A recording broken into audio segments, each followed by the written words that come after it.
Notamment vers 7 heures, il y a eu des affrontements entre les FARDC et le militaire 123 au niveau de Kaunga. Ces affrontements se sont attendus aujourd'hui matin aux environs et aux périphériques du Kiwanja. De même côté, au niveau du groupement de Binza, il y a eu des affrontements entre les FARDC et les M23. Les affrontements se poursuivent entre les forces armées de la RDC et les M23. C'est après un moment de calme dans le territoire de Rutshuru. Les affrontements reprennent depuis ce 2 novembre à Ngwenda. C'est dans le groupement de Binza, toujours en territoire de Rutshuru. Également, on nous signale les affrontements c'est 3 novembre dans le groupement de Binza. En tout cas, c'est à quelques kilomètres de l'agglomération de Kiwanja. Les affrontements continuent jusqu'à présent. Les sources locales nous disent que les affrontements continuent jusqu'à ce 3 novembre et les forces armées de la République démocratique du Congo, très motivées sur les lignes de front, repoussent les M23. Et donc, dans la nuit d'idée à ce 3 novembre, des larmes lourdes et légères se sont entendues à Kiwanja. Masolo ya kwanga tikela bateke ya immobilier tikela Imo Congo hôpital ya PDG expert docteur en immobilier Leinza Umayala. Pokuna mapangu nyonso eza ya koteka sans exception. Esengeli boyeba ke pona ba problème na bino nyonso etali vente, achat, paie location, équipe ya ba professionnel ya Imo Congo hôpital ba traitaka yango dada avec impact na idéologie. Botu na nganini ba service eza yele na Imo Congo hôpital lokola vente, achat, location, paie likambo etali déménagement na bino bomi tungisa kutu te po ba bis permanent etandami wana kaka pona ko servir ba client na bango. Bonjour, les angai président ya Imo Congo hôpital. Tube yango hôpital pona nini? Donc toute personne ozoluka ndaku ya kofutela to ya kosomba pana biso baza ba maladie en immobilier. Alors nous sommes là pour nous traiter cause de solution. Nous ozoluka villa, concession, terrain vide, même en location ou bien achat.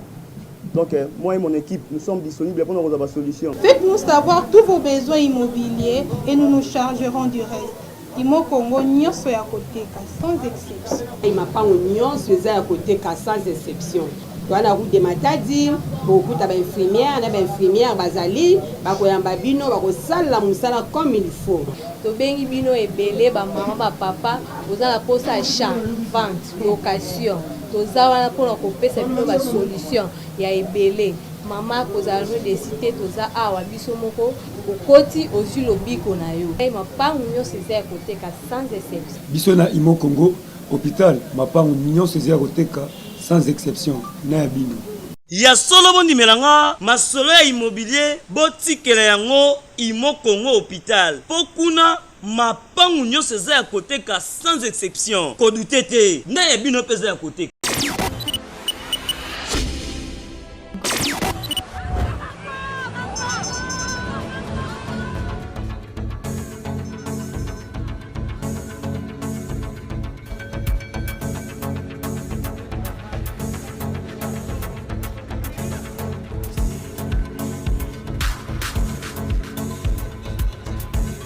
Les affrontements se poursuivent entre les forces armées de la RDC et les M23. C'est après un moment de calme dans le territoire de Rutshuru. Les affrontements reprennent depuis ce 2 novembre à Ngwenda. C'est dans le groupement de Binza, toujours en territoire de Rutshuru. Également, on nous signale les affrontements c'est 3 novembre dans le groupement de Binza. En tout cas, c'est à quelques kilomètres de l'agglomération de Kiwanja. Entre-temps, les affrontements continuent, se poursuivent aussi à Kaunga. Depuis la soirée du 2 novembre 2022, vers 19h, heure du Guma, les affrontements ont débuté en Ngwenda entre les forces armées de la RDC et les M23. Les affrontements continuent jusqu'à présent. Les sources locales nous disent que les affrontements continuent jusqu'à ce 3 novembre et les forces armées de la République démocratique du Congo, très motivées sur les lignes de front, repoussent les M23. Et donc, dans la nuit d'idée à ce 3 novembre, des larmes lourdes et légères se sont entendues à Kiwanja. Mais si sagesse, vous êtes à Rutshuru.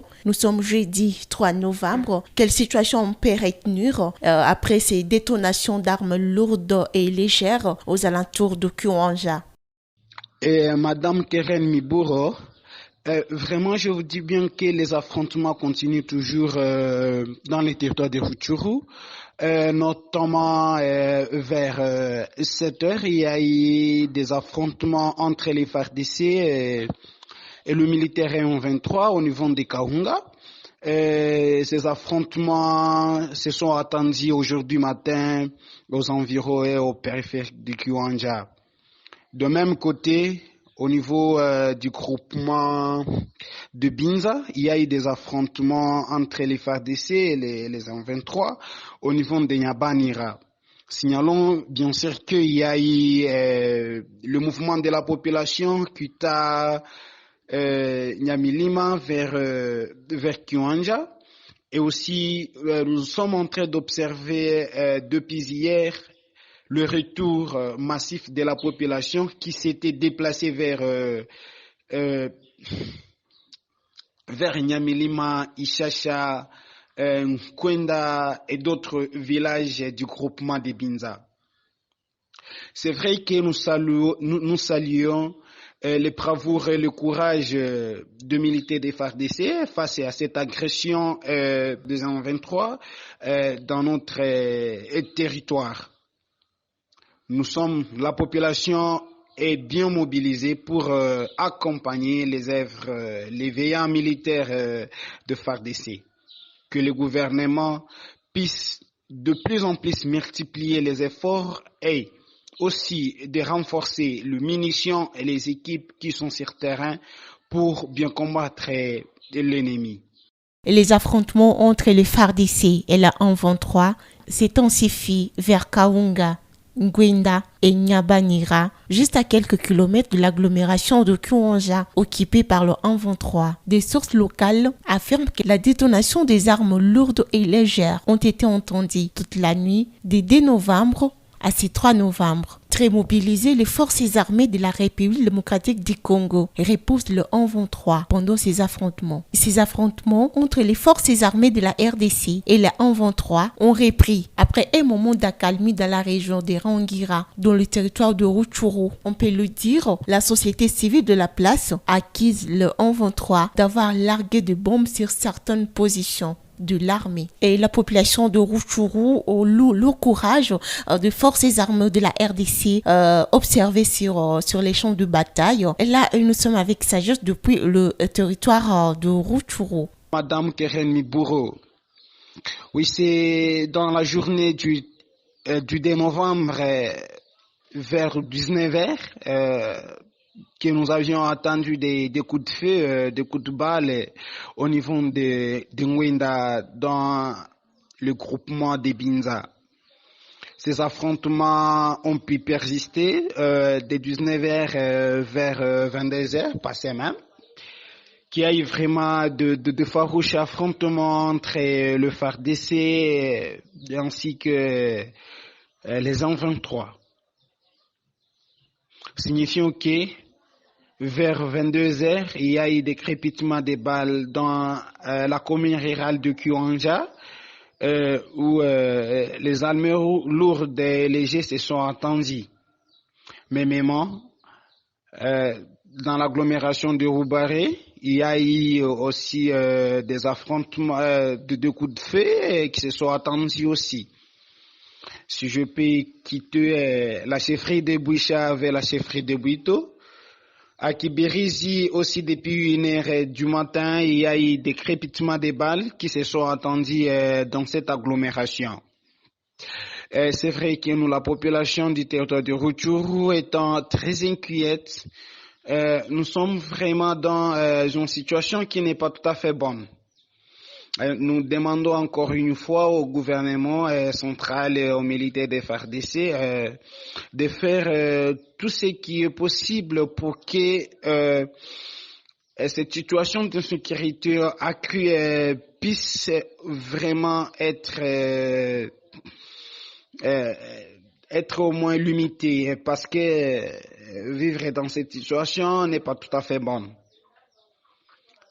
Le mouvement de la population ne s'était pas encore, il y a eu une petite retournée de la population qui était encore dans quelques villages sont en train de rentrer chez eux dans le Kiwanja, Rutshuru, Rubari, Kalengera, Kako et d'autres villages environnants. Donc, un retour massif de la population a été vu dans la date du 2 novembre 2022. Le mouvement est en train encore d'être stable au niveau de Kiwanja. Et même à Rubare, les activités commencent déjà à se rétablir. Dans la marché de Kalengera, hier, le 2 novembre, il y a eu, les activités se sont bien déroulées sous gouvernement des 23.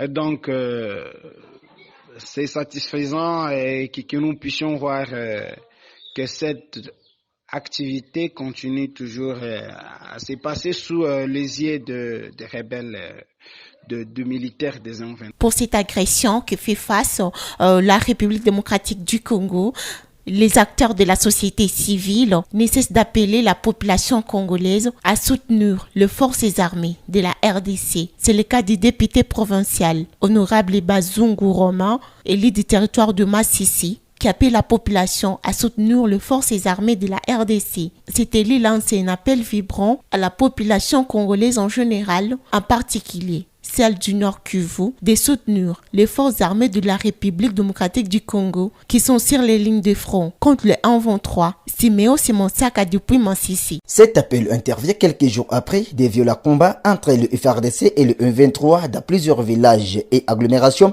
du territoire de Rutshuru où ces derniers occupent une grande partie de ce terroir, causant ainsi le déplacement massif de la population locale vers d'autres entités jugées sécurisées.